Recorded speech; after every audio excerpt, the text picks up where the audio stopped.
Hi friends, Karimpanakkunnu എന്ന നോവലിൻ്റെ 5ാമത്തെ part പറയുന്നതാണ് ഈ വീഡിയോ. ഇതിനു മുമ്പുള്ള പാർട്ട് നിങ്ങൾ കണ്ടിട്ടില്ല എങ്കിൽ അതിൻ്റെ ലിങ്ക് ഡിസ്ക്രിപ്ഷൻ ബോക്സിൽ കൊടുക്കുന്നതായിരിക്കും. അത് കേട്ടതിന് ശേഷം മാത്രം ഇത് കേൾക്കുക. അപ്പോൾ നമുക്ക് നോവലിലേക്ക് കടക്കാം. കരിമ്പനക്കുന്ന്.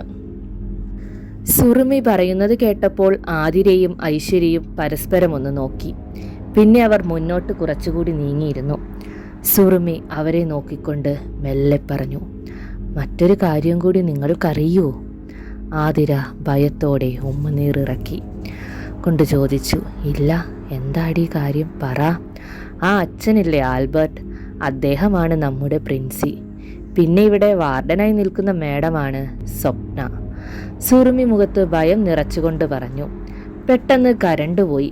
അതോടെ ഐശ്വര്യയും ആതിരയും പരസ്പരം കെട്ടിപ്പിടിച്ച് അറിയാതെ ഉറക്കെ കരഞ്ഞുപോയി. സുറുമി ഇരുട്ടിലിരുന്ന് പൊട്ടിച്ചിരിച്ചുകൊണ്ടിരുന്നു. അപ്പോൾ വാതിൽ ആരോ മുട്ടുന്ന ശബ്ദം കേട്ടു. എന്താ ഇത്, ഉറങ്ങാറായില്ലേ നിങ്ങൾക്ക്? വാതിലിന് പുറത്ത് മേട്രന്റെ ശബ്ദം അവർ കേട്ടു. അതോടെ സുറുമി ചിരി നിർത്തിക്കൊണ്ട് പറഞ്ഞു, ദേ അവർ വന്നു, മിണ്ടല്ലേ, ഇനി അത് മതി ചീത്ത പറയാൻ. സുറുമി എഴുന്നേറ്റ് ചെന്ന് വാതിൽ തുറന്നുകൊണ്ട് പറഞ്ഞു, ഞങ്ങൾ റിയൽസ് നോക്കുകയായിരുന്നു മാം, സോറി. അപ്പോഴേക്കും ജനറേറ്റർ ഓൺ ചെയ്തു സെക്യൂരിറ്റി. കറണ്ട് വന്നു. ഒന്ന് മൂളിക്കൊണ്ട് മേട്രൻ തിരിച്ചുപോയി. സുറുമി വാതിൽ അടച്ചുകൊണ്ട് തിരിഞ്ഞു വന്ന് ബെഡിലിരുന്നു കൊണ്ട് പറഞ്ഞു, എന്താണിത്, LKG സ്റ്റുഡൻറ്റോ? ഇങ്ങനെ പേടിച്ച് നിലവിളിക്കാൻ? അയ്യേ, ഷെയിം. ആതിര സുറുമിയെ നോക്കിക്കൊണ്ട് പറഞ്ഞു, ഞങ്ങൾക്ക് കുറച്ച് പേടിയൊക്കെയുണ്ട്, നിന്റെ പോലെ ഒന്നുമല്ല. നിന്റെ ഇക്കാക്ക വലിയ മെന്റലിസ്റ്റും പിന്നെ പാരാനോർമലിൽ വലിയ ഡിഗ്രിയൊക്കെ എടുത്ത ആളല്ലേ, സബദ് ഇബ്രാഹിം. അതുകൊണ്ട് നിനക്കുള്ള അത്രയും ധൈര്യമൊന്നും ഞങ്ങൾക്കില്ല. സുറുമി ബെഡിലേക്ക് കിടന്നുകൊണ്ട് പറഞ്ഞു, അതെ, എൻ്റെ ഇക്കാക്ക കുറച്ച് കൂടിയ ആൾ തന്നെയാണ്. അതുകൊണ്ട് മാത്രമല്ല എനിക്ക് ധൈര്യം. എൻ്റെ ഉപ്പാപ്പ ഇങ്ങനെ ബാധ കയറിയ ആളുകളെ സുഖപ്പെടുത്തുന്ന ആൾ കൂടിയായിരുന്നു. കുഞ്ഞിലേ തൊട്ട് ഇതൊക്കെ കണ്ടു വളർന്ന എനിക്ക് എന്ത് പേടിയാണ്. ആതിര സുറുമിയുടെ കാലിൽ നുള്ളിക്കൊണ്ട് പറഞ്ഞു, നീ പറഞ്ഞത് നുണയായിരുന്നു അല്ലേ? സത്യം പറഞ്ഞാൽ ഞാൻ ഭയന്നു പോയി. സുറുമി അത് കേട്ടപ്പോൾ ചാടി എഴുന്നേറ്റുകൊണ്ട് പറഞ്ഞു, കൊള്ളാലോ, നിന്റെ ഭാവി വരൻ ആരാണ് മോളെ, അതുകൂടി പറ. സൂര്യ കാലടി മനയിലെ ഇളയ സന്തതി വൈശാഖൻ, അവളുടെ ഉണ്ണിയേട്ടൻ. ആളും അത്ര മോശമൊന്നും അല്ലല്ലോ ഈ കാര്യത്തിൽ. ജോത്സ്യൻ, മന്ത്രങ്ങൾ എല്ലാം പഠിച്ച് തികഞ്ഞ ഒരു തിരുമേനി തന്നെയല്ലേ പുള്ളിയും. പിന്നെ നീ എന്തിനു പേടിക്കണം കൊച്ചേ? ഐശ്വര്യ ഇതെല്ലാം കേട്ട് കഴിഞ്ഞപ്പോൾ പറഞ്ഞു, മതി പറഞ്ഞത്, ഇവിടെ ബാക്കിയുള്ളവരുടെ നല്ല ജീവൻ അങ്ങ് പോയി, കിടക്കാൻ നോക്ക്. സുറുമി എഴുന്നേറ്റിരുന്നു കൊണ്ട് പറഞ്ഞു, എൻ്റെ പിള്ളേരെ, ഞാൻ വെറുതെ പറഞ്ഞ കഥയല്ലേ എല്ലാം. സത്യം പറഞ്ഞാൽ കരിമ്പനക്കുന്ന് എന്ന കഥ സത്യം പറഞ്ഞാൽ എനിക്ക് ഭയങ്കര ഇഷ്ടമായി. അപ്പോൾ തോന്നിയൊരു തമാശയല്ലേ ഇത്, അല്ലാതെ ഇവിടെ അങ്ങനെ ഒരു പള്ളിയുമില്ല, അപ്പുറം കരിമ്പനക്കുന്നുമില്ല. അവർ 3 പേരും ബെഡിൽ കിടന്നു. ആതിരയായിരുന്നു നടുക്ക് കിടന്നത്. സുറുമിയും ഐശ്വര്യയും അവളുടെ ഇരുവശത്തും കിടന്നു. സുറുമി ലൈറ്റ് ഓഫ് ചെയ്തു. ആതിര കൈവിരലിലെ ഞൊട്ട ഒടിച്ചുകൊണ്ടിരുന്നു. അവൾക്ക് ഉറക്കം വന്നതേ ഇല്ലായിരുന്നു. കരിമ്പനക്കുന്ന് എന്ന കഥ അവളുടെ മനസ്സിൽ നിറഞ്ഞു നിന്നു. സുറുമി ആതിരയെ കെട്ടിപ്പിടിച്ചുകൊണ്ട് പറഞ്ഞു, ഡി കൊച്ചേ, ഉറങ്ങടി. ഓരോന്നോർത്ത് സ്വപ്നം കണ്ടു കിടന്ന് കരഞ്ഞാൽ വായിൽ പുതപ്പ് ഞാൻ ഉരുട്ടി വെക്കും. അല്ലെങ്കിൽ തന്നെ കിളി പോയി ഇരിക്കുകയാണ് എല്ലാവരുടെയും. ഇനി നീ സ്വപ്നം കൂടി കണ്ടത് പറയിപ്പിക്കല്ലേ. രാവിലെ നമ്മൾ പുറത്തു പോയി അടിച്ചു പൊളിക്കുന്നു. ആതിര കണ്ണുകൾ അടച്ചുകൊണ്ട് ഹരിനാമ കീർത്തനം ചൊല്ലി. ഹരനും വിരിജ്ഞനും അമരാതി നായകനും അറിയുന്നതല്ല. അങ്ങനെ അവൾ ഹരിനാമ കീർത്തനം ചൊല്ലിക്കൊണ്ടിരുന്നു. ആതിരയുടെ മനസ്സിൽ ഭഗവാൻ കൃഷ്ണരൂപം മെല്ലെ തെളിഞ്ഞു വന്നു, കൂടെ ഉണ്ണിയേട്ടന്റെ ശബ്ദവും. ആതിര ഭയം തോന്നുന്ന സമയം ഹരിനാമ കീർത്തന ശ്ലോകം മനസ്സിൽ ജപിച്ചോ ഭയം മാറി അവിടെ ഭക്തി നിറയും. ഏകാഗ്രതയ്ക്കും ഈ കീർത്തനം നല്ലതാണ്. ആതിരയുടെ മനസ്സ് ശാന്തമായി. മെല്ലെ അവളുടെ കണ്ണുകളിൽ ഉറക്കം കടന്നു വന്നു. ഡി, എഴുന്നേൽക്കാൻ നോക്ക്, സമയം 6 മണിയായി. വേഗം റെഡിയായി ടൗണിൽ ചെല്ലാനല്ലേ പറഞ്ഞത്? 7 മണിക്കാണ് ജീപ്പ് പുറപ്പെടുന്നത്. ഇപ്പോൾ പോയി സെറ്റായി നിൽക്കണം, അല്ലെങ്കിൽ ടൂറിസ്റ്റ് സീസൺ ആണ്, എല്ലാം ബുക്കാകും. സുറുമി അവരെ കുലുക്കി വിളിച്ചുകൊണ്ട് പറഞ്ഞു. ആതിരയും ഐശ്വര്യയും അത് കേട്ടപ്പോൾ എഴുന്നേറ്റു. സുറുമി കുളി കഴിഞ്ഞ് ഡ്രസ്സ് മാറുന്ന തിരക്കിലായിരുന്നു. 3/4 മണിക്കൂർ കൊണ്ട് എല്ലാവരും റെഡിയായി റൂം പൂട്ടിക്കൊണ്ട് മേട്രിന്റെ അടുത്ത് ചെന്നു. മേട്രിൻ അവരെ ഒന്ന് നോക്കിക്കൊണ്ട് പറഞ്ഞു. അപ്പോൾ ഇവിടെ കറങ്ങാനാണ് വീട്ടിൽ പോകാതെ ഇരുന്നത് അല്ലേ? ലാസ്റ്റ് ഇയർ അല്ലേ നിങ്ങൾ, അതുകൊണ്ട് ഞാൻ ഒന്നും പറയുന്നില്ല. പിന്നെ പുതിയ തലമുറയിലെ കുട്ടികളല്ലേ നിങ്ങൾ, ഒന്നും പറഞ്ഞു തരേണ്ട കാര്യമില്ലല്ലോ. പക്ഷെ ഒരു കാര്യമുണ്ട്, വൈകുന്നേരം 6 മണിക്ക് മുൻപ് ഇവിടെ എത്തണം, കേട്ടല്ലോ? സുറുമി ചിരിച്ചുകൊണ്ട് പറഞ്ഞു. ഓക്കെ മാം, എത്തിയിരിക്കും. അപ്പോൾ പോയി വരാം, ടാറ്റാ. അവർ ഉത്സാഹത്തോടെ പോകുന്നത് മേട്രിൻ നോക്കി നിന്നു. അവിടെ നിന്ന് നടക്കാനുള്ള ദൂരമായിരുന്നു കട്ടപ്പന സിറ്റിയിലേക്ക്. സുറുമി തന്റെ ഫോൺ എടുത്ത് വാട്സപ്പ് വഴി വോയിസ് ഇട്ടു. ഹലോ ഇക്കാക്ക, ഞങ്ങൾ ഇറങ്ങി. ഇനി ചിലപ്പോൾ നെറ്റ് ഉണ്ടാവില്ല ട്രെക്കിങ്ങിന് പോകുന്ന സ്ഥലത്ത്. തിരിച്ചെത്തിക്കഴിഞ്ഞ് വിളിക്കാം കേട്ടോ. അവൾ ഫോൺ ഓഫ് ചെയ്തുകൊണ്ട് പറഞ്ഞു. ഇക്കാക്കയാണ് സമ്മതിച്ചത് പൊക്കോളാൻ. വീട്ടിൽ ഉമ്മയും വാപ്പയും അറിഞ്ഞിട്ടില്ല, അവർ സമ്മതിക്കത്തുമില്ല ഇതൊന്നും. അത് കേട്ടപ്പോൾ ഐശ്വര്യ പറഞ്ഞു, എന്തായാലും ഇതുപോലൊരു ഇക്കാക്ക ഉള്ളത് നന്നായി. പെങ്ങളെ ഇങ്ങനെ സപ്പോർട്ട് ചെയ്യുന്ന ഒരാങ്ങള. അവർ ഓരോന്ന് പറഞ്ഞ് കട്ടപ്പന സിറ്റിയിലെത്തി. ചെറിയ കടകൾ തുറന്നു തുടങ്ങി. അവിടെ റോഡ് സൈഡിൽ ചായയും ചെറുകടിയും വിൽക്കുന്ന ഒരു പ്രായമുള്ള ചേട്ടന്റെ അടുത്ത് വന്നുകൊണ്ട് അവർ ഓരോ ചായ പറഞ്ഞു. അയാൾ ചായ എടുത്തുകൊണ്ട് അവരെ നോക്കി ചിരിച്ചുകൊണ്ട് പറഞ്ഞു, അല്ല മക്കൾ, ഈ അതിരാവിലെ എങ്ങോട്ടാണ്? ട്രെക്കിങ്ങിനാണെന്ന് തോന്നുന്നല്ലോ. സുറുമി ചായ കുടിച്ചുകൊണ്ട് പറഞ്ഞു, അതെ ചേട്ടാ, ഇന്ന് നല്ല ക്ലൈമറ്റ് അല്ലേ, അപ്പോൾ ഒന്ന് പോയി വരാമെന്ന് കരുതി. അയാൾ ആരൊക്കെയോ കുടിച്ച കാലി ഗ്ലാസുകൾ കഴുകിക്കൊണ്ട് പറഞ്ഞു, മക്കളെ, കാലാവസ്ഥയൊന്നും പറയാനാവില്ല. ചിലപ്പോൾ മഴ പെയ്യും, അല്ലെങ്കിൽ കോട ഇറങ്ങും. സുറുമി ചായ ഗ്ലാസ് തട്ടിൽ വെച്ചുകൊണ്ട് പറഞ്ഞു, ഓ എന്തായാലും കുഴപ്പമില്ല ചേട്ടാ. ജീപ്പൊന്നും ഇവിടെ കാണുന്നില്ലല്ലോ. അയാൾ അകലേക്ക് നോക്കിക്കൊണ്ട് പറഞ്ഞു, ഉടനെ എത്തും, ഇന്ന് അവധിയല്ലേ, അതുകൊണ്ട് കൂടുതൽ ആളുകൾ വരും. അവർ ചായയുടെ ക്യാഷ് കൊടുത്തുകൊണ്ട് റോഡിലേക്ക് നോക്കി നിന്നു. സുറുമി ചായക്കടയിലെ ചേട്ടനെ നോക്കിക്കൊണ്ട് ചോദിച്ചു, ചേട്ടൻ ഇവിടെ ജനിച്ചു വളർന്ന ആളാണോ? എന്താ മക്കളെ അങ്ങനെ ചോദിച്ചത്? ഞാൻ ഇവിടെ തന്നെ ഉള്ള ആളാണ്. ഇവിടെ നിന്ന് 1/2 കിലോമീറ്റർ പോയാൽ എൻ്റെ വീടായി. എന്താ അങ്ങനെ ചോദിച്ചത്? സുറുമി അയാളുടെ അടുത്തേക്ക് വന്നുകൊണ്ട് പറഞ്ഞു, ഞങ്ങൾ ഇവിടെയുള്ള എഞ്ചിനീയറിംഗ് കോളേജ് സ്റ്റുഡൻ്റ് ആണ്. കുറച്ചു മാറിയാണ് ഞങ്ങളുടെ ഹോസ്റ്റൽ. ആ ഹോസ്റ്റൽ പണിതത് എത്ര വർഷം മുൻപാണെന്ന് അറിയോ? ഞങ്ങൾക്കറിയുന്നത് ഏകദേശം 10 വർഷമായി എന്നതാണ്. അതിനു മുൻപ് അവിടെ കാടായിരുന്നോ? സുറുമി ചോദിച്ചത് കേട്ടപ്പോൾ അയാൾ ഒന്ന് ചിരിച്ചുകൊണ്ട് പറഞ്ഞു, 10 വർഷമായതുള്ളൂ അവിടെ ഹോസ്റ്റൽ വന്നിട്ടെന്ന്. ആര് പറഞ്ഞു നിങ്ങളോട്? 20 വർഷമായി ആ ഹോസ്റ്റൽ പണിതിട്ട്. 2005-ലാണെന്ന് തോന്നുന്നു അത് പണിതത്.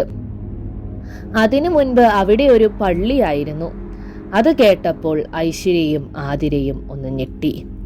അവർ സുറുമിയുടെ അടുത്തേക്ക് നീങ്ങി നിന്നുകൊണ്ട് അയാളെ നോക്കി. ആ പള്ളിയുടെ നേരെ തന്നെ ഒരു കുന്ന് കാണുന്നില്ലേ?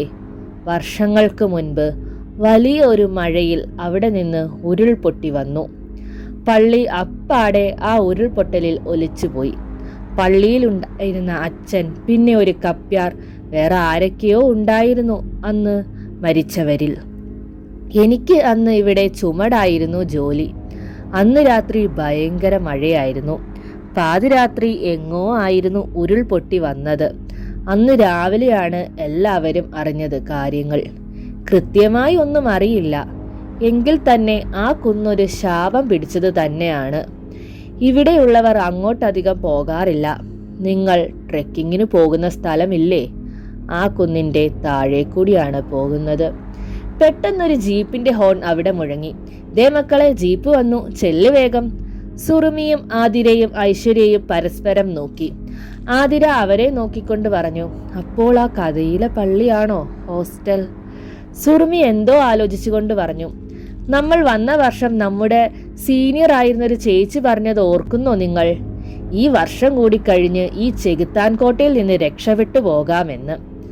ഐശ്വര്യ അവരെ നോക്കിക്കൊണ്ട് പറഞ്ഞു, എന്താടി ഇതൊക്കെ, പേടിയാകുന്നു. വീണ്ടും ജീപ്പിന്റെ ഹോൺ മുഴങ്ങി. സുറുമി അവരെ നോക്കിക്കൊണ്ട് പറഞ്ഞു, ആദ്യം ട്രെക്കിംഗ്, അത് കഴിഞ്ഞ് മതി ആലോചനയെല്ലാം, വാ വേഗം. അവർ ജീപ്പിന്റെ അടുത്തേക്ക് നടന്നു. അവരെ കൂടാതെ 2 ആളുകൾ കൂടി ഉണ്ടായിരുന്നു ജീപ്പിൽ. അവർ ജീപ്പിലേക്ക് കയറിയിരുന്നു. ഡ്രൈവർ അവരെ നോക്കിക്കൊണ്ട് പറഞ്ഞു, പറഞ്ഞ ആളുകളെല്ലാം കയറിയെങ്കിൽ പോകാം, 5 പേരും ഉണ്ടല്ലോ അല്ലേ? അയാൾ ജീപ്പ് സ്റ്റാർട്ട് ചെയ്തുകൊണ്ട് മുന്നോട്ട് പോയി. ചായക്കടയോട് ചേർന്നുള്ള വരാന്തയിൽ കിടന്നുറങ്ങിക്കൊണ്ടിരുന്ന ഒരാൾ തൻ്റെ പുതപ്പ് മാറ്റി എഴുന്നേറ്റുകൊണ്ട് മെല്ലെ പറഞ്ഞു, ഒന്നും അവസാനിച്ചിട്ടില്ല. അച്ഛൻ്റെ ആത്മാവ് അങ്ങനെ വെറുതെ ഒന്നും പോകില്ല. ഇന്നേക്ക് കൃത്യമായി 25 വർഷം. അയാളൊന്ന് ചുമച്ചുകൊണ്ട് ഒരു ബീഡിയെടുത്ത് കത്തിച്ചു വലിച്ചുകൊണ്ട് ജീപ്പ് പോകുന്ന സ്ഥലം നോക്കിയിരുന്നു. ചായക്കടക്കാരൻ അയാളോട് കുറച്ച് ദേഷ്യത്തിൽ പറഞ്ഞു, അതെ, ഇവിടെ എന്ത് പ്രശ്നമുണ്ടെന്നാണ് പറയുന്നത്? ഉള്ള കഞ്ചാവ് മുഴുവൻ വലിച്ചു കയറ്റി ബോധമില്ലാതെ ഓരോന്ന് വിളിച്ച് പറഞ്ഞോണം കേട്ടോ. അത് കേട്ടപ്പോൾ അയാളൊന്ന് ചിരിച്ചുകൊണ്ട് പറഞ്ഞു, ഞാൻ കഞ്ചാവ് വലിക്കും, ശരിയാണ് എന്ന് കരുതി സത്യം നുണയാകുമോ? ആ പള്ളിയിൽ ദുർമരണപ്പെട്ട അച്ഛൻ്റെ പ്രേതത്തെ എത്ര ആളുകളാണ് കണ്ടിട്ടുള്ളത്? അതൊക്കെ ഈ നാട്ടിൽ പാട്ടായിരുന്നല്ലോ അല്ലേ? എടോ, അതൊക്കെ ആളുകൾ വെറുതെ പറഞ്ഞു ഉണ്ടാക്കുന്നതല്ലേ. ഞാനിതൊന്നും വിശ്വസിക്കില്ല. വേണ്ട, വിശ്വസിക്കണ്ട. അവിടെ ആ ഹോസ്റ്റൽ പണിയുന്നതിന് മുൻപ് പിന്നെ എന്താണ് വലിയ മെത്രാനൊക്കെ വന്ന് പ്രാർത്ഥിച്ചത്? എത്ര പ്രാവശ്യം വാർക്ക ഇടിഞ്ഞു വീണു. അവസാനമല്ലേ മെത്രാൻ വന്ന് പ്രാർത്ഥിച്ചത്? അത് കഴിഞ്ഞ് പിന്നെ വാർക്ക ഇടിഞ്ഞോ? ഇല്ലല്ലോ. അയാളുടെ ചോദ്യത്തിന് ചായക്കടയിലെ ആൾക്ക് ഉത്തരമുണ്ടായിരുന്നില്ല. അയാൾ ഒരു ബീഡി എടുത്ത് കത്തിച്ചുകൊണ്ട് പറഞ്ഞു, ഇന്നത്തെ ദിവസത്തിനുമുണ്ട് ഒരു പ്രത്യേകത. മെത്രാൻ വന്ന് ചെയ്ത ആ വലിയ കർമ്മത്തിന് ഇന്ന് 23 വർഷമാകുന്നു. ആ കുട്ടികൾ പോയിരിക്കുന്നത് ആ ചെകുത്താൻ കുന്നിലേക്കും. ജീപ്പിൽ ഇരുന്നു കൊണ്ട് സുറുമി കൂട്ടുകാരികളെ നോക്കിക്കൊണ്ട് ചോദിച്ചു, എന്തോന്നിത് മരണവീട്ടിൽ പോകുന്ന മുഖം രണ്ടിനും? ഒന്ന് ചില്ലായിരിക്കും കുട്ടികളെ. ആതിര സുറുമി ഒന്ന് പിച്ചിക്കൊണ്ട് പറഞ്ഞു, ദേ കൊച്ചേ, ഞാൻ എന്തെങ്കിലും പറഞ്ഞു പോകും കേട്ടോ. ആ ചേട്ടൻ പറഞ്ഞത് കേട്ടില്ലേ നീയും? നമ്മുടെ ഹോസ്റ്റൽ പണ്ട് പള്ളിയായിരുന്നു എന്ന്. സുറുമി മുന്നിലിരിക്കുന്നവർ ശ്രദ്ധിക്കുന്നുണ്ടോ എന്ന് നോക്കിക്കൊണ്ട് ആതിരയോട് പറഞ്ഞു, എൻ്റെ പൊന്നാതിരക്കൊച്ചേ, ആ നോവലിൽ എഴുതിയ കാര്യം ഞാൻ വെറുതെ പറഞ്ഞു എന്നേ ഉള്ളൂ. അത് സത്യമാണെന്ന് ഞാൻ അറിഞ്ഞതില്ലെന്നേ. പിന്നെ നമ്മൾ 3-ാം വർഷമായി ഇവിടെ തന്നെ താമസിക്കുന്നു.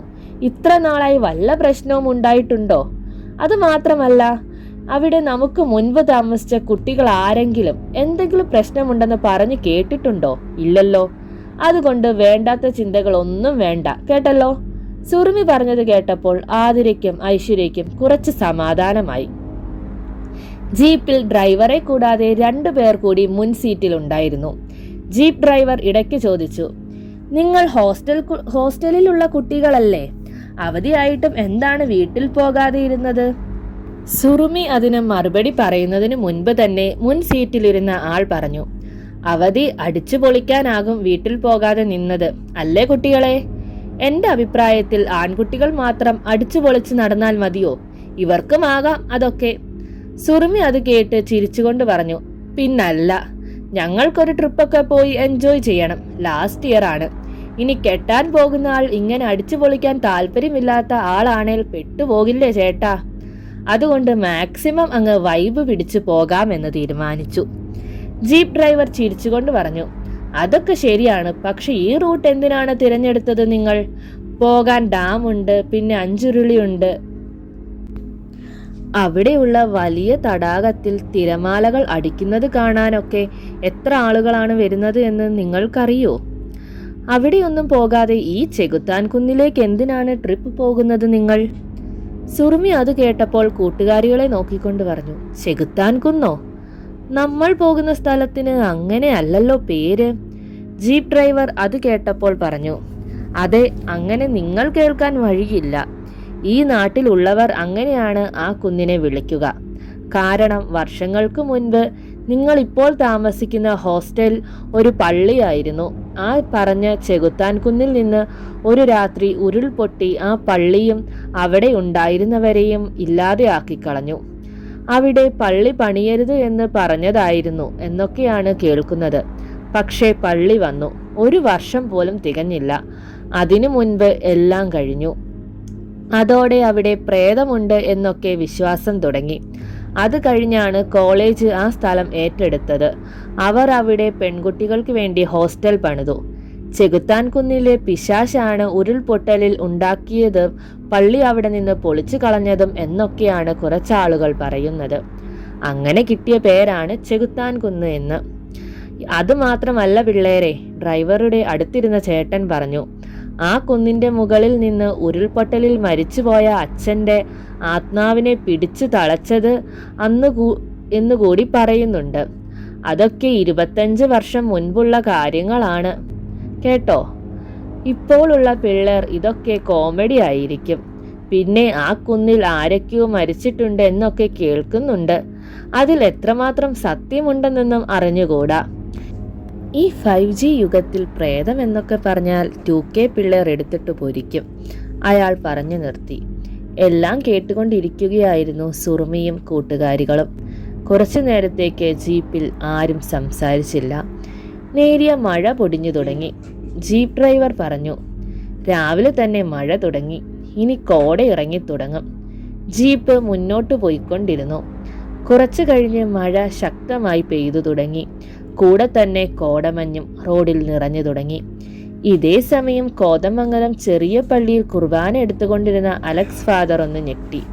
എന്താണ് ഇത്? ബൈബിളിൽ നിന്ന് വാക്കുകൾ മാഞ്ഞു പോകുന്ന പോലെ. പ്രാർത്ഥന ചൊല്ലുമ്പോൾ വാക്കുകൾ ഇടറുന്നു. ഒരുവിധം പ്രാർത്ഥനയും എല്ലാം കഴിഞ്ഞു അലക്സ് ഫാദർ തൻ്റെ മുറിയിലേക്കെത്തി. മുറിയിലെ ഒരു മൂലയിലിരുന്ന മൺകൂജയിലിരുന്ന വെള്ളം എടുത്ത് കുടിച്ചുകൊണ്ട് അലക്സ് കട്ടിലിരുന്നു. എന്തോ അരുതാത്തത് നടക്കാൻ പോകുന്നു. തൻ്റെ അപ്പച്ചൻ മരിക്കാൻ നേരം തന്നോട് പറഞ്ഞ കാര്യങ്ങൾ അയാൾ അറിയാതെ ഓർത്തുപോയി. മോനെ അലക്സേ, അന്ന് നിന്റെ അപ്പച്ചൻ കൂട്ടുനിന്നൊരു സംഭവമുണ്ട്. അന്ന് മെത്രാൻ പറഞ്ഞൊരു കാര്യം ഞാൻ നിന്നോട് പറയുകയാണ്. 2025 ആകുമ്പോൾ നിനക്ക് അതിൻ്റെ സൂചനകൾ കിട്ടിത്തുടങ്ങും. നിനക്ക് പ്രാർത്ഥന എന്ന് തെറ്റുന്നോ, നിന്റെ കണ്ണുകളിൽ നിന്ന് വിശുദ്ധ ബൈബിളിൻ്റെ വാക്കുകൾ എന്ന് മാഞ്ഞു പോകുന്നു എന്ന് തോന്നുന്നോ, ആ നിമിഷം മുതൽ നീ ഓർത്തോ, അത് ഒരു അപകടത്തിൻ്റെ ആദ്യപടിയാണെന്ന്. കാരണം വർഷങ്ങൾക്ക് മുൻപ് ഒരു വൈദികന്റെ ആത്മാവിനെ തളയ്ക്കാൻ മെത്രാൻ വിളിച്ചായിരുന്നു അന്ന് ഞാൻ പോയത്. പക്ഷേ അവിടെ വെച്ച് പൂർണ്ണമായും അതിനെ ഞങ്ങൾക്ക് തളയ്ക്കാൻ പറ്റിയില്ല. അന്ന് മെത്രാൻ പറഞ്ഞൊരു കാര്യമുണ്ട്. ഭാവിയിൽ ആ ആത്മാവ് പുറത്തിറങ്ങിയാൽ ആദ്യം തേടിയെത്തുക അതിനെ അടക്കി നിർത്തിയവരെ തേടി ആയിരിക്കുമെന്ന്. അങ്ങനെ വന്നാൽ ആ ദുരാത്മാവ് എത്തുക നിന്റെ അടുത്തായിരിക്കും. കാരണം മെത്രാൻ മരണപ്പെട്ടു കഴിഞ്ഞു. അദ്ദേഹത്തിന് അവകാശികൾ ആരും തന്നെയില്ല. അതുകൊണ്ട് നിന്നെ തേടി അതെത്തും. അലക്സ് ഫാദർ കട്ടിലിരുന്ന് വിയർക്കാൻ തുടങ്ങി. അപ്പച്ചൻ പറഞ്ഞ അടയാളങ്ങൾ സംഭവിച്ചു കഴിഞ്ഞു. ഇതേ സമയം ആ ജീപ്പ് വഴിമാറി കുന്നു കയറാൻ തുടങ്ങിക്കഴിഞ്ഞിരുന്നു. കുന്നിന്റെ മുകളിൽ നിന്ന് അടക്കിയൊരു ചിരി ഉയർന്നുകൊണ്ടിരുന്നു. അലക്സ് കുറച്ചു സമയം പ്രാർത്ഥനാനിരതനായി. കൺമുന്നിൽ ഇനി വലിയൊരു ദുരന്തം സംഭവിക്കാൻ പോകുന്നു എന്ന് മനസ്സ് പറയുന്നു. കുറച്ചു കഴിഞ്ഞ് അലക്സ് റൂമിന് പുറത്തു വന്നു. പിന്നെ തൻ്റെ മൊബൈൽ എടുത്ത് ആരെയോ വിളിച്ചു. ഇതേ സമയം കാറ്റിലും കോടയിലും പെട്ട് സുറുമിയും കൂട്ടുകാരികളും സഞ്ചരിച്ചു കൊണ്ടിരുന്ന ജീപ്പ് ആടിയുലഞ്ഞു. മുന്നോട്ട് പോയിക്കൊണ്ടിരുന്നു. ജീപ്പ് ഡ്രൈവർ മുന്നോട്ട് നോക്കിക്കൊണ്ട് പറഞ്ഞു, എന്തൊരു കാലാവസ്ഥയാണിത് എൻ്റെ കർത്താവേ! ഒരു മുന്നറിയിപ്പും ഇല്ലാതെയല്ലേ ഇപ്പോൾ മഴയും മഞ്ഞും ഇറങ്ങുന്നത്? അതെ അതെ, ഈ ലോകം നശിക്കാൻ പോകുകയാണെന്നാ തോന്നുന്നേ. കാലം തെറ്റിയാണല്ലോ എല്ലാം ഇപ്പോൾ സംഭവിക്കുന്നത്. മനുഷ്യന്റെ ക്രൂരത അതിൻ്റെ ഏറ്റവും കൂടിയ സമയമാണ് ഈ കാലം. മിക്കവാറും പ്രകൃതി തന്നെ മനുഷ്യരുടെ കാലനാകും. ജീപ്പിന്റെ മുന്നിലിരുന്ന ആൾ പറഞ്ഞു. സുറുമി പുറത്തേക്ക് നോക്കിക്കൊണ്ട് പറഞ്ഞു, നോക്ക് മക്കളെ, എന്ത് വൈവാണെന്ന്. വീട്ടിൽ പോയിരുന്നു എങ്കിൽ ഇതൊക്കെ കാണാൻ പറ്റുമായിരുന്നോ? ആതിര അത് കേട്ടപ്പോൾ പറഞ്ഞു, പിന്നെ മഴയും മഞ്ഞുമല്ലേ വൈബ്, എങ്ങനെയെങ്കിലും റൂമിലെത്തിയാൽ മതിയായിരുന്നു. സുറുമി ആതിരയുടെ തലയിലൊന്ന് തട്ടിക്കൊണ്ട് പറഞ്ഞു, ഓ നീ തള്ളവൈബാണല്ലോ. അല്ലെങ്കിലും ജീപ്പ് കുറച്ചു ദൂരം കൂടി ഓടിക്കഴിഞ്ഞു പെട്ടെന്ന് നിന്നു. ഡ്രൈവർ കുറച്ചു നേരം ജീപ്പ് സ്റ്റാർട്ട് ചെയ്ത് നോക്കി. ഒന്നിരമ്പി നിൽക്കുന്നതല്ലാതെ പ്രയോജനമുണ്ടായില്ല. എന്താടോ, ജീപ്പ് പണി മുടക്കിയോ? ആന ഇറങ്ങുന്ന വഴിയാണിത്, വേഗം പോകാൻ നോക്കണം, മുന്നിലെ സീറ്റിലിരുന്ന ആൾ പറഞ്ഞു. ജീപ്പ് ഡ്രൈവർ ജീപ്പ് മുന്നോട്ട് കൊണ്ടുപോകാൻ ശ്രമിച്ചുകൊണ്ടിരുന്നു. പക്ഷേ ജീപ്പ് ഒരടി മുന്നോട്ട് നീങ്ങിയില്ല. അതോടെ ഡ്രൈവർ പുറത്തേക്കിറങ്ങി. മഴ വകവെക്കാതെ ജീപ്പിന്റെ ബോണറ്റ് ഉയർത്തിവെച്ചു. എന്തോ നോക്കിക്കൊണ്ട് നിന്ന ശേഷം അയാൾ ബോണറ്റ് അടച്ചുകൊണ്ട് വീണ്ടും ജീപ്പിൽ വന്നിരുന്നു. എല്ലാവരും അയാളെ തന്നെ നോക്കിയിരുന്നു. ജീപ്പ് പണിമുടക്കി. ബെൽറ്റ് പൊട്ടിപ്പോയിട്ടുണ്ട്. ഇനി സിറ്റിയിൽ നിന്ന് ആൾ വരണം. ജീപ്പ് ഡ്രൈവർ പറഞ്ഞു. അത് കേട്ടപ്പോൾ സുറുമിയെ നോക്കിക്കൊണ്ട് ഐശ്വര്യ പറഞ്ഞു, ആഹാ കൊള്ളാം, എന്തോ ഒരു വൈബ്. കാട്, മഴ, മഞ്ഞ്, ദേ ഇപ്പോ പെരുവഴിയിലും. എടോ, അടുത്ത ജീപ്പ് വിളിച്ച് ഇങ്ങോട്ട് വരാൻ പറ. ഇനി ഈ ജീപ്പ് നന്നാക്കി കഴിഞ്ഞു വേണോ ഞങ്ങൾക്ക് യാത്ര തുടരാൻ? മുന്നിലിരുന്ന ആൾ ജീപ്പ് ഡ്രൈവറോട് പറഞ്ഞു. അത് കേട്ടപ്പോൾ അയാൾ മൊബൈൽ എടുത്ത് കോൾ ചെയ്തു. ഹലോ എടാ, ജോണിയാണ്. എൻ്റെ ജീപ്പ് കേടായി. നീ ആ ചെകുത്താൻ കുന്നിൻ്റെ താഴെയുള്ള വഴിയൊന്ന് വരാമോ? വേഗം വേണം, പാസഞ്ചേഴ്സ് ഉണ്ട്. അയാൾ ഫോൺ കട്ട് ചെയ്തുകൊണ്ട് അടുത്തിരുന്ന ആളെ നോക്കിക്കൊണ്ട് പറഞ്ഞു. വിളിച്ചിട്ടുണ്ട്, അവനൊരു ഓട്ടത്തിലാണ്. സിറ്റിയിൽ എത്തിയാൽ ഉടനെ വരും.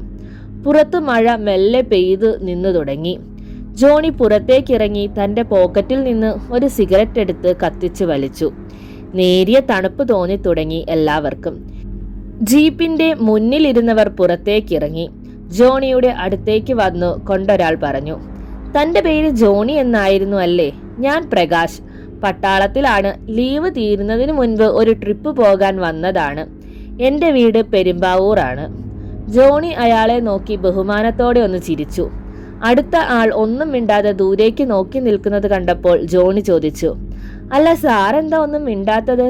ജീപ്പിൽ കയറിയ സമയം മുതൽ ഞാൻ ശ്രദ്ധിച്ചിരുന്നു. പേരെന്താണ്? എന്തു ചെയ്യുന്നു? അയാൾ തിരിഞ്ഞ് ജോണിയെ നോക്കിക്കൊണ്ട് പറഞ്ഞു, ഞാനൊരു എഴുത്തുകാരനാണ്. വീട് എറണാകുളം. എൻ്റെ പേര് നിരഞ്ജൻ എന്നാണ്. പക്ഷെ ഞാൻ കഥകൾ എഴുതുന്ന തൂലികാനാമം ദേവരാജ്. ജീപ്പിന്റെ ഉള്ളിലിരുന്ന് അവർ പറയുന്നത് ശ്രദ്ധിച്ച് കേട്ടുകൊണ്ടിരുന്ന സുറുമിയും കൂട്ടുകാരികളും ഒന്ന് ഞെട്ടിക്കൊണ്ട് പരസ്പരം നോക്കി. ദേവരാജ്, കരിമ്പനക്കുന്ന് എഴുതിയ ആളുടെ പേരും അങ്ങനെയാണല്ലോ. അവർ ഉടനെ പുറത്തേക്കിറങ്ങി അവരുടെ അടുത്തേക്ക് ചെന്നു. അവരെ കണ്ടപ്പോൾ ജോണി ചിരിച്ചുകൊണ്ട് ചോദിച്ചു, എന്താ പിള്ളേരെ, സിഗരറ്റ് വേണോ? കോളേജ് കുട്ടികളല്ലേ, ബിയറും സിഗരറ്റും ഒക്കെ ശീലം കാണും. സുറുമി ജോണിയെ നോക്കി രൂക്ഷമായി നോക്കിക്കൊണ്ട് പറഞ്ഞു, ദേ ചേട്ടാ, ആവശ്യമില്ലാത്തത് പറയല്ലേ, ഞങ്ങൾ അങ്ങനെയൊന്നും ശീലമില്ലാത്തവരാണ്. ജോണി പെട്ടെന്ന് അവളോട് പറഞ്ഞു, അയ്യോ എൻ്റെ കൊച്ചേ, ഞാനൊരു ജോക്ക് ഇട്ടതാണ് കേട്ടോ. അത് ശ്രദ്ധിക്കാതെ സുറുമി നിരഞ്ജന്റെ നേരെ നോക്കിക്കൊണ്ട് ചോദിച്ചു, സാർ നിങ്ങളല്ലേ കരിമ്പനക്കുന്ന് എന്ന നോവൽ എഴുതിയത്? ഞങ്ങൾ ഇന്നലെയാണ് അത് വായിച്ചത്. നിരഞ്ജൻ അവളെ നോക്കിക്കൊണ്ട് പറഞ്ഞു, മിണ്ടരുത്, ആ നശിച്ച നോവലാണ് എന്നെ ഇപ്പോൾ ഇവിടെ എത്തിച്ചത്. അതിനെക്കുറിച്ച് എന്നോടൊന്നും ചോദിക്കരുത് പ്ലീസ്. അയാൾ ഒഴിഞ്ഞു മാറി നിന്നു. എല്ലാം കേട്ടു നിന്ന പ്രകാശ് നിരഞ്ജന്റെ അടുത്ത് വന്നുകൊണ്ട് പറഞ്ഞു, ഹാ, എന്താ മാഷേ ഇത്? താങ്കൾ എഴുതിയ ഒരു കഥ വായിച്ചവരാണ് മുന്നിൽ നിന്ന് ചോദിച്ചത്. അതൊരു അംഗീകാരമല്ലേ നിങ്ങൾക്ക്? പിന്നെ എന്തിനു ചൂടാകുന്നു? ജോണിയും അപ്പോൾ അങ്ങോട്ട് വന്നുകൊണ്ട് പറഞ്ഞു, ഞാനും ഓർത്തു ഈ സാർ എന്തിനാ കുട്ടികളോട് അങ്ങനെ പറഞ്ഞു എന്ന്. നിരഞ്ജനാകെ അസ്വസ്ഥനായി. സുറുമി അയാളുടെ അടുത്തേക്ക് വന്നുകൊണ്ട് പറഞ്ഞു, സോറി സാർ, ഞങ്ങളത് വായിച്ച് ഒരുപാട് ത്രില്ലടിച്ചു. ശരിക്കും ഒരു സിനിമ പോലെ തോന്നി. അത്രയും നല്ലതായിരുന്നു ആ കഥ. അത് എഴുതിയ ആളാണ് കൂടെ ഉണ്ടായിരുന്നത് എന്ന് അറിഞ്ഞപ്പോൾ സന്തോഷം തോന്നി. അതാണ് വന്ന് സംസാരിച്ചത്. നിരഞ്ജൻ എല്ലാവരെയും മാറി മാറി നോക്കിക്കൊണ്ട് പറഞ്ഞു, സത്യത്തിൽ അത് എൻ്റെ കഥയല്ല. ഈ കട്ടപ്പനയിൽ തന്നെയുള്ള ഒരാളുടെ കഥയാണ് അത്. ഞാൻ അത് എൻ്റെ പേരിൽ എഴുതിയെന്നേ ഉള്ളൂ. ആ കഥ എഴുതി കഴിഞ്ഞ് പിന്നെ സത്യത്തിൽ ആകെ പ്രശ്നങ്ങളായിരുന്നു. ജീവിതം മുഴുവൻ ഉണ്ടായിരുന്ന ജോലി പോയി. പിന്നെ ഒരുപാട് ബുദ്ധിമുട്ടുകൾ എനിക്ക് നേരിട്ടു. ആ കഥ എന്നോട് പറഞ്ഞ ആളോട് ഞാൻ ചോദിച്ചു, താങ്കൾക്ക് ഈ കഥയുടെ ത്രെഡ് എങ്ങനെയാണ് കിട്ടിയതെന്ന്. അയാൾ എന്നോട് പറഞ്ഞു, അത് എന്നോട് പറഞ്ഞത് പ്രായമായൊരു മനുഷ്യനാണ്. അയാൾ ഇപ്പോൾ ജീവനോടെ ഇല്ല. ഞാൻ താങ്കളുടെ ഒരു സ്ഥിരം കഥ വായിക്കുന്ന ആളാണ്. അതുകൊണ്ടാണ് താങ്കളോട് കഥ പറഞ്ഞു തന്നത് എന്ന്. എന്നോട് അയാൾ പറഞ്ഞു തന്നൊരു കാര്യമുണ്ട്, ഭാവിയിൽ ഈ കഥ സംഭവിക്കാമെന്ന്. അതോടെ എനിക്ക് ആകാംക്ഷയായി. ബാക്കി കാര്യങ്ങൾ അറിയാൻ വേണ്ടി ഞാൻ കട്ടപ്പന എത്തി. പക്ഷേ ഇവിടെ വന്ന് എനിക്ക് അയാളുടെ മരണമാണ് അറിയാൻ കഴിഞ്ഞത്. ഞാൻ തിരിച്ച് നാട്ടിലേക്ക് മടങ്ങി. ഈ കഥയുടെ രഹസ്യം അറിയാൻ വേണ്ടി ഞാൻ ഒരുപാട് ആളുകളെ തേടിപ്പോയി. അപ്പോഴാണ് ഞാൻ അറിഞ്ഞത് വർഷങ്ങൾക്ക് മുൻപ് നടന്നൊരു സംഭവത്തിന്റെ ബാക്കിയാണ് ഈ കഥയെന്ന്. നിരഞ്ജന്റെ മുഖത്ത് ഒരു ചിരി മെല്ലെ വിടർന്നു. ഇതാ ഞാൻ അന്വേഷിച്ച് നടന്ന കാര്യങ്ങൾ കൺമുന്നിൽ തന്നെ എത്തി നിൽക്കുന്നു. അയാൾ ഉറക്കെ ചിരിച്ചുകൊണ്ട് ദൂരേക്ക് നോക്കിക്കൊണ്ട് പറഞ്ഞു, എന്റെ യാത്ര ഇവിടെ അവസാനിക്കുന്നു. ഇനിയെല്ലാം നിന്റെ ആഗ്രഹം പോലെ നടക്കട്ടെ. സുറുമി കൂട്ടുകാരികളുടെ കയ്യിൽ മുറുക്കി പിടിച്ചുകൊണ്ട് മെല്ലെ പിറകോട്ട് നടന്നു. ജോണി പ്രകാശിനെ നോക്കിക്കൊണ്ട് പറഞ്ഞു, സാർ, ഇയാൾ മെന്റൽ ആണെന്ന് തോന്നുന്നു. അല്ലെങ്കിൽ കഞ്ചാവായിരിക്കും. എന്തൊക്കെയാണ് ഈ പറയുന്നത്? അത് കേട്ടപ്പോൾ നിരഞ്ജൻ പറഞ്ഞു, നമ്മളെ തേടി ആരും ഇനി വരില്ല. പെട്ടെന്ന് ജോണിയുടെ ഫോൺ റിംഗ് ചെയ്തു. അയാൾ ഫോൺ എടുത്തു. ഹലോ, എത്തിയോ നീ? അങ്ങേ തലയ്ക്കൽ നിന്ന് മറുപടി ഇങ്ങനെയായിരുന്നു, ജോണി, ഈ വഴി നേരെ ഞാൻ പോയി തിരിച്ചു വന്നതാണ്. നിങ്ങളിത് എവിടെയാണ് നിൽക്കുന്നത്? Hello hello. പെട്ടെന്ന് ഫോൺ കട്ടായി. ജോണി വീണ്ടും കോൾ ചെയ്തു. പക്ഷേ കോൾ കണക്റ്റ് ആയില്ല. നിരഞ്ജൻ അവരെ നോക്കി ഉറക്കെ ചിരിച്ചുകൊണ്ട് പറഞ്ഞു, ഇനി ഫോണൊന്നും ഇങ്ങോട്ട് വരില്ല. കാരണം നമ്മൾ നിൽക്കുന്നത് യഥാർത്ഥ കരിമ്പനക്കുന്നിലാണ്. ചെകുത്താൻ കുന്നിന്റെ യഥാർത്ഥ പേരാണിത്. എല്ലാവരും ഞെട്ടിക്കൊണ്ട് അയാളെ നോക്കി. നിരഞ്ജൻ വീണ്ടും മെല്ലെ പറഞ്ഞു, ചെകുത്താൻ കുന്നിന് ഇങ്ങനെ ഒരു പേരുണ്ടെന്ന് എന്താ ജോണി താൻ മറന്നത്? സുറുമി അത് കേട്ടപ്പോൾ മെല്ലെ തിരിഞ്ഞു നോക്കി. കുറെ ദൂരമായി തങ്ങളുടെ ഹോസ്റ്റൽ. അവൾ വ്യക്തമായി അത് കണ്ടു. അപ്പോൾ തങ്ങൾ നിൽക്കുന്നത് കഥയിൽ പറഞ്ഞിട്ടുള്ള അതേ സ്ഥലത്ത്. ആകാശത്ത് ഒരു മിന്നലുണ്ടായി. അതോടുകൂടി മഴ വീണ്ടും പെയ്തു തുടങ്ങി. അവരെ പൊതിഞ്ഞുകൊണ്ട് മെല്ലെ കോടമഞ്ഞ് പെയ്തിറങ്ങാൻ തുടങ്ങി. എല്ലാവർക്കും ഒരേ നിമിഷം തന്നെ ശക്തമായ ശ്വാസമുട്ടൽ അനുഭവപ്പെടാൻ തുടങ്ങി. തങ്ങളുടെ ചുറ്റും പൊതിഞ്ഞ കോടമഞ്ഞിൽ നിന്നുകൊണ്ട് അടുത്തുള്ളവരെ കൂടി കാണാത്ത അവസ്ഥയായിരുന്നു എല്ലാവർക്കും. സുറുമി തന്റെ തൊണ്ടയിൽ മുറുക്ക പിടിച്ചുകൊണ്ട് ചുമച്ചുകൊണ്ട് കൂട്ടുകാരികളെ ഉറക്ക വിളിച്ചുകൊണ്ടിരുന്നു. ജോണി ചുറ്റും നോക്കിക്കൊണ്ട് എല്ലാവരെയും വിളിച്ചുകൊണ്ട് മുന്നോട്ട് നടക്കാൻ തുടങ്ങി. അതിനിടയിൽ നിരഞ്ജൻ നിലത്ത് മുട്ടുകുത്തിയിരുന്നു കൊണ്ട് ഉറക്ക വിളിച്ചു പറഞ്ഞു, ഇത് അവിടത്തേക്കുള്ള ബലി, സ്വീകരിച്ചാലും. പെട്ടെന്ന് പിടിച്ചു നിർത്തിയ പോലെ മഴ നിന്നു. കോടമഞ്ഞ് മെല്ലെ മാഞ്ഞു പോയി തുടങ്ങി. സുറുമി ചുറ്റും നോക്കി. നിലത്ത് വീണ് കിടക്കുന്ന ഐശ്വര്യയെയും ആതിരയെയും അവൾ വേഗം തന്നെ അവരുടെ അടുത്തേക്ക് വന്നു. കൂട്ടുകാരികളെ വിളിച്ചു. സുറുമി കരയുകയായിരുന്നു. തന്റെ വാക്ക് കേട്ട് കൂടെ വന്നവരാണ്. ആതിരയുടെ കവിളിൽ തട്ടിക്കൊണ്ട് സുറുമി വിളിച്ചു, എടി എഴുന്നേൽക്കൂ. അപ്പോഴേക്കും ജീപ്പിൽ നിന്ന് കുപ്പിയിൽ കുറച്ച് വെള്ളം എടുത്തുകൊണ്ട് വന്നു പ്രകാശ് അവരുടെ മുഖത്ത് തളിച്ചു. ആതിരയും ഐശ്വര്യയും കണ്ണുകൾ മെല്ലെ തുറന്നു. പിന്നെ എഴുന്നേറ്റ് നിന്നുകൊണ്ട് സുറുമിയെ കെട്ടിപ്പിടിച്ച് കരഞ്ഞുപോയി. പ്രകാശ് അവരെ നോക്കിക്കൊണ്ട് പറഞ്ഞു, കുട്ടികളെ, നിങ്ങൾ ഓക്കെ അല്ലേ? കുറച്ചു സമയം ഞാനും വേറെ ഏതോ ലോകത്തായ പോലെ തോന്നിപ്പോയി. ഇവിടെ എപ്പോ മഴ പെയ്യും കോടയിറങ്ങും എന്നൊന്നും പറയാനാവില്ല. നിങ്ങൾ ആദ്യമായതുകൊണ്ടാണ് ഭയന്നു പോയത്. സുറുമി കൂട്ടുകാരികളെ തന്നോട് കൂടുതൽ ചേർത്ത് പിടിച്ചുകൊണ്ട് ചോദിച്ചു, നിങ്ങളൊക്കെയല്ലേ? മതി, ഇനി നമുക്ക് തിരിച്ചു പോകാം. ജീപ്പ് വരുന്നത് നോക്കേണ്ട. ഈ വഴി നേരെ തിരിഞ്ഞു നടന്നാൽ നമ്മൾ റോഡിലെത്തും. അത് കേട്ടപ്പോൾ ചുറ്റുമൊന്ന് നോക്കിക്കൊണ്ട് ചോദിച്ചു, അല്ല കുട്ടികളെ, ജോണിയും നിരഞ്ജനും എവിടെ? അപ്പോഴാണ് എല്ലാവരും ശ്രദ്ധിച്ചത്. ജോണിയും നിരഞ്ജനും കൂടെയില്ല. അവർ ചുറ്റും നടന്നു നോക്കി. പ്രകാശ് ഉറക്കെ വിളിച്ചുകൊണ്ടിരുന്നു അവരെ. അവർ 4 പേരും ഒരുമിച്ച് കൂടി നിന്നു. സുറുമി അയാളെ നോക്കിക്കൊണ്ട് പറഞ്ഞു, സാർ, എനിക്കെന്തോ ഭയം തോന്നുന്നു. ഇവിടെ നിൽക്കണ്ട, വേഗം താഴേക്ക് ഇറങ്ങാൻ നോക്കാം പ്ലീസ്. കുട്ടി, എന്താ ഈ പറയുന്നത്? നമ്മളെ ഇവിടേക്ക് കൊണ്ടുവന്ന ഡ്രൈവർ, പിന്നെ നിരഞ്ജൻ, അവരെ കൂടാതെ നമ്മൾ മാത്രം താഴെ എത്തിയാൽ ഒരുപാട് ചോദ്യങ്ങൾ നേരിടേണ്ടി വന്നേക്കും. അത് മാത്രമല്ല, ഇത്രയും നേരം നമ്മുടെ കൂടെ നിന്നവരല്ലേ അവർ. ഇപ്പോൾ നിങ്ങളിൽ 2 പേരായിരുന്നു ഈ അവസ്ഥയിലെങ്കിൽ ഇങ്ങനെ പറയുമോ? പ്രകാശൻ അവരെ മാറി മാറി നോക്കിക്കൊണ്ട് ചോദിച്ചു. അയാളുടെ ചോദ്യത്തിന് സുറുമിക്ക് മറുപടി ഉണ്ടായില്ല. ഒരു കാര്യം ചെയ്യൂ, ഞാൻ കുറച്ച് മുന്നോട്ട് പോയി നോക്കാം. നിങ്ങൾ ഈ ജീപ്പിൽ തന്നെ ഇരുന്നോളൂ. പ്രകാശ് അവരെ ഒന്നുകൂടി നോക്കിക്കൊണ്ട് മുന്നോട്ട് പോയി. സുറുമിയും കൂട്ടുകാരികളും ജീപ്പിന്റെ അടുത്തേക്ക് നടന്നു. ആതിര സുറുമിയുടെ കയ്യിൽ പിടിച്ചുകൊണ്ട് ചോദിച്ചു, സുറുമി, ഇനി ഇതെല്ലാം ആ കഥ പോലെ തന്നെയാണോ? നമ്മൾ ശരിക്കും ട്രാപ്പിലാണോ എന്നൊരു തോന്നൽ. ഇല്ലടോ, അങ്ങനൊന്നും ചിന്തിക്കല്ലേ. നമുക്ക് ജീപ്പിലേക്ക് കയറിയിരിക്കാം. നിങ്ങൾ വാ. സുറുമി അവരെയും കൊണ്ട് ജീപ്പിന്റെ പിറകിലെ സീറ്റിലിരുന്നു. സമയം കടന്നുപോയിക്കൊണ്ടിരുന്നു. ചുറ്റും കോട വീണ്ടും പ്രാപിച്ചു തുടങ്ങിക്കഴിഞ്ഞു. ഒരു പുകമറയിൽ എന്ന പോലെ അവർ ജീപ്പിന്റെ ഉള്ളിലിരുന്നു.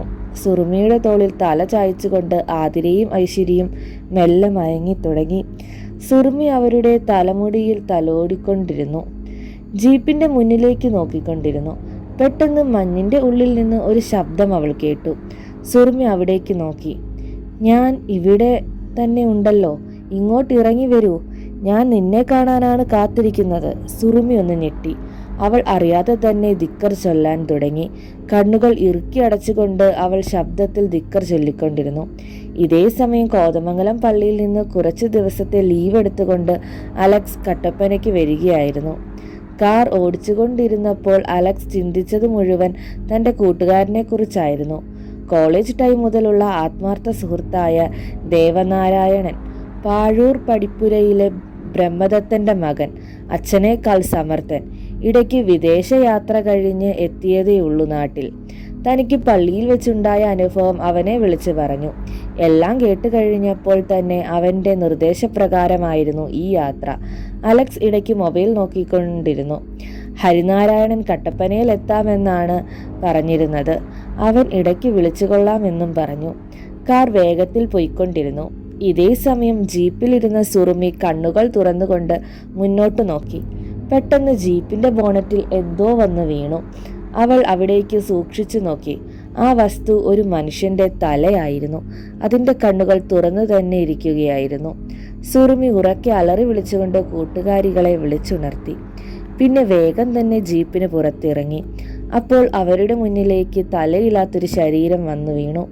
ഡ്രസ് കണ്ടപ്പോൾ തന്നെ സുറുമി ഞെട്ടി. അത് പ്രകാശായിരുന്നു. അതോടെ കൂട്ടുകാരികളുടെ കൈ പിടിച്ചുകൊണ്ട് സുറുമി വേഗത്തിൽ താഴേക്ക് ഓടാൻ തുടങ്ങി. ഇടയ്ക്ക് എവിടേക്കോ ഉരുണ്ടു വീണെങ്കിലും അവർ മുന്നോട്ട് തന്നെ ഓടിക്കൊണ്ടിരുന്നു. പുറകിൽ നിന്ന് എന്തോ ശബ്ദം കേട്ട് ഇടയ്ക്ക് ആതിര തിരിഞ്ഞു നോക്കി. തലയില്ലാത്ത ആ ഉടൽ പുറകെ തന്നെ വരുന്നുണ്ട്. സർവ്വശക്തിയുമെടുത്ത് അവർ ഓടിക്കൊണ്ടിരുന്നു. മുന്നിലൊരു വാഹനം വരുന്നത് കണ്ടപ്പോൾ കൈകൾ ഉയർത്തിക്കൊണ്ട് അവർ റോഡിൽ നിന്നു. വന്നത് ജോണി വിളിച്ച ജീപ്പായിരുന്നു. ജീപ്പ് നിന്നപ്പോൾ തന്നെ സുറുമി ഓടി അയാളുടെ അടുത്തേക്ക് ചെന്നുകൊണ്ട് പറഞ്ഞു, അവിടെ അയാൾ മരിച്ചു, കുന്നിൻ്റെ മുകളിൽ. ജീപ്പ് ഡ്രൈവർ പുറത്തേക്ക് ഇറങ്ങി.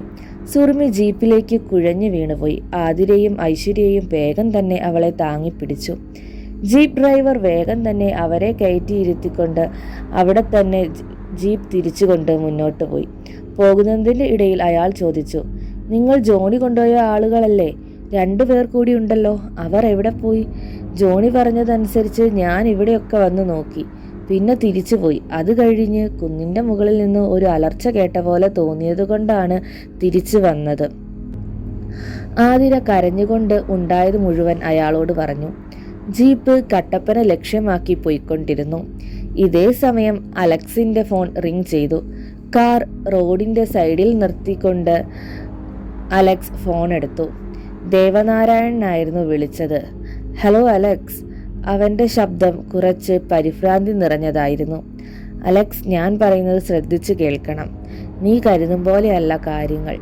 നിന്നെ കാത്തിരിക്കുന്നത് നിന്റെ അപ്പച്ചൻ പറഞ്ഞ ആളല്ല. അലക്സ് ദേവനാരായണൻ പറയുന്നത് കേട്ട് കാറിലിരുന്ന് വിയർക്കാൻ തുടങ്ങി.